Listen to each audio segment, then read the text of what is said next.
Hello নমস্কার বন্ধুরা, welcome my back to channel Nomi's cuisine. তো চলো আজকে আমি আবারও তোমাদের সাথে নতুন একটা রেসিপি শেয়ার করতে চলে এসেছি। সেটা হলো একেবারে সহজ পদ্ধতি ডিম দিয়ে পেঁয়াজ ভাজা। তো চলো দেখাই কিভাবে তৈরি করা যায়। হ্যালো, তোমাদের সাথে নতুন একটা রেসিপি শেয়ার করতে চলে এসেছি। সেটা হলো ডিম দিয়ে কোনো রকম ঝামেলা ছাড়াই ডিম আর পেঁয়াজ দিয়ে একটা রেসিপি দেখাবো। তোমরা দেখতে থাকো বন্ধুরা। তো দেখো, এখানে আমি বয়েল করে রাখা আগে থেকে আমি এখানে 6টা ডিম নিয়েছি। এটা ছুলে আমি সাইডে রেখে দেব। এখানে আমি একটা প্যান বসিয়েছি, কড়াইয়ে বসিয়েছি। কড়াইটা আমার গরম হয়ে গেছে। এখন আমি তেল দিয়ে ডিমগুলোকে ভেজে নেব।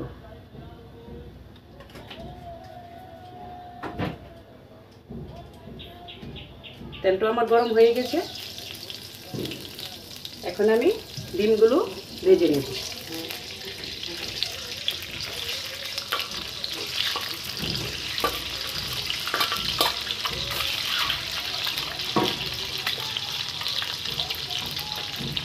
দেব স্বাদ অনুসারে লবণ আর দেব হলুদ গুঁড়ো।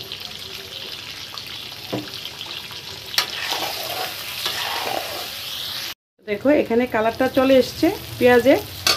এবার এটার মধ্যে কিছুটা দিয়ে দেব লঙ্কা, কিছুটা পরিমাণ ধনে, জিরে আর একটু পরিমাণ আদা। বাস হয়ে যাবে আমার ডিম ভাজা। আর দেব হলুদ গুঁড়ো, দেব স্বাদ অনুসারে নুন দিয়ে এটাকে আবারও ভালো করে কষিয়ে নেব। তো দেখো বন্ধুরা, আমার মশলাটা কষানি হয়ে গেছে। একেবারে সহজ পদ্ধতিতে করেছি। না লাগছে কাজু বাদাম, না টক দই, না কিছুই লাগছে না, টমেটো কুচু লাগছে না, কিছু লাগছে না। এখন দিয়ে দেবো আমার ভেজে রাখা ডিমগুলো।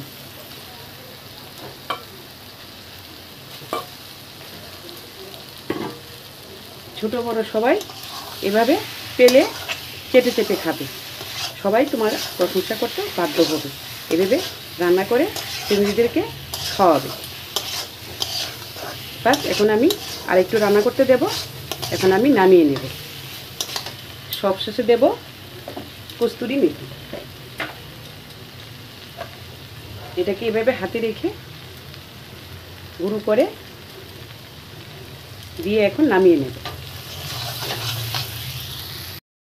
তো দেখো বন্ধুরা, আমার এখানে ডিমগুলো ভাজা হয়ে গেছে। আমি এখন নামিয়ে নেব।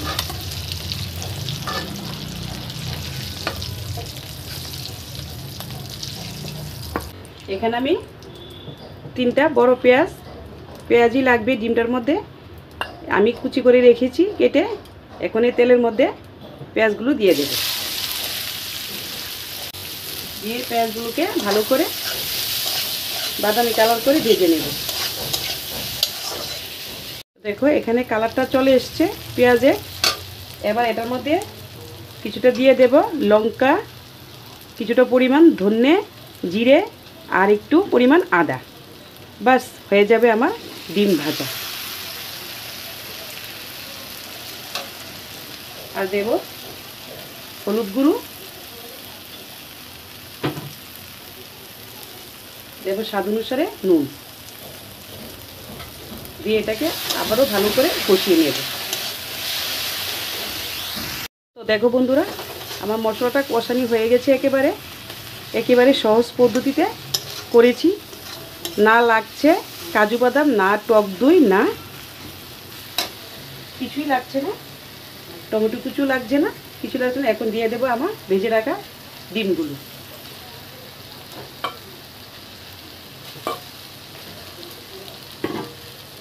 ছোট বড় সবাই এভাবে পেলে চেটে চেটে খাবে।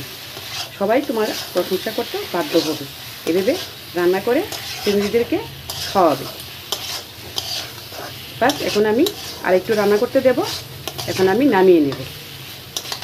সবশেষে দেব কস্তুরি মেথি। এটাকে এভাবে হাতে রেখে গুঁড়ো করে দিয়ে এখন নামিয়ে নেব। এবার আমি সবশেষে নামিয়ে গরম মশলা নামিয়ে গরম গরম ভাতের সঙ্গে বা পোলাওর সঙ্গে, লুচি, পরোটা, রুটি, নান রুটির সঙ্গে সবগুলোর সঙ্গে একেবারে মানাবে এই রেসিপিটা। মানে আমি নামিয়ে নেব। দেখো আমার রেসিপিটা একেবারে তৈরি। দেখো কীরকম টেস্টি লাগছে দেখতে, কি সুন্দর লাগছে। এগুলো খেতে তো আরও অসাধারণ, বিশেষ করে ছোটরাও বেশি ভালোবাসে। ডিম খেতে না কে ভালোবাসে। যদি বন্ধুরা আমার এই রেসিপিটা ভালো লেগে থাকে তাহলে অবশ্যই আমার চ্যানেলটাকে তোমরা একটু সাবস্ক্রাইব করবে, লাইক করবে, শেয়ার করবে। তো আজকে আমি আসি, কালকে আবার নতুন একটা রেসিপি নিয়ে তোমাদের সাথে দেখা হবে। তো চলো, টাটা, বাই বাই, ধন্যবাদ।